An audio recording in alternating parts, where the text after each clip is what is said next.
אני נסעתי בשטח הרבה מאוד, אתם יודעים מה זה?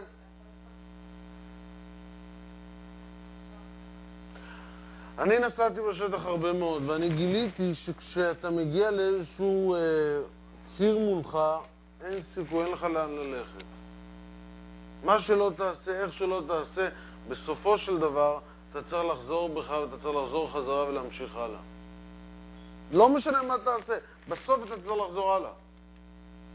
גם תישאר שם שנתיים, בסוף אתה צריך לחזור חזרה. אבל כאשר יש לי כזה דבר, ולא משנה איך הוא נראה ולא משנה מה הגודל שלו, תמיד, אבל תמיד אפשר לעבור. תמיד אפשר לעבור. אתם יודעות מה זה?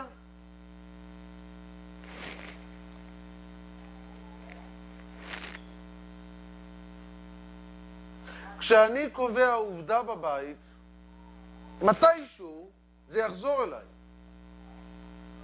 מתישהו אני צריך לתפוס רוורס. מתישהו אני צריך להתקפל. מתישהו אני אדפק מזה. כשאני שואל שאלה, לא משנה מה ולא משנה כמה ולא משנה איך, תמיד, תמיד, תמיד, תמיד זה עובר הרבה יותר טוב. ותמיד, תמיד, תמיד אני יכול לרדת חזרה בצורה בריאה. פה גם אם אני מטפס, בום, אני נופל, אני מת. אני נגמר.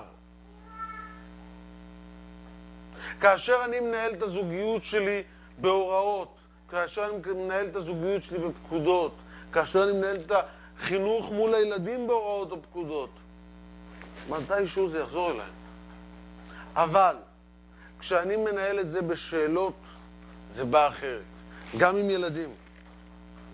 אני אתן דוגמה מזוגיות ואני אתן דוגמה מחינוך, בסדר? בזוגיות. אם יש משהו שהבעל עשה שלא מוצא חן בעיניכם, אוקיי? ברגע שאתם קובעות את זה כעובדה, אתה פגעת בי, אתה עשית, אתה זה, אתה פה, זה סימן קריאה, זה לא נגמר טוב, זה לא ייגמר טוב. אבל ברגע שאתם באות ושואלות, האם נראה לך שיש דרך אחרת לעשות את זה? האם נראה לך שהיית יכול להגיד את זה אחרת? האם נראה לך שיכול להיות לזה זווית ראייה נוספת? אני יכול להגיד לכם שבזוגיות אצלי לקח לי הרבה מאוד זמן להגיע למצב שאני ירשה לעוד רממותי לשאול את אשתי שאלות. מכיוון שמבחינתי זה היה, אני צריך לשאול שאלות? מה פתאום? אני רואה את המציאות הרבה יותר טוב.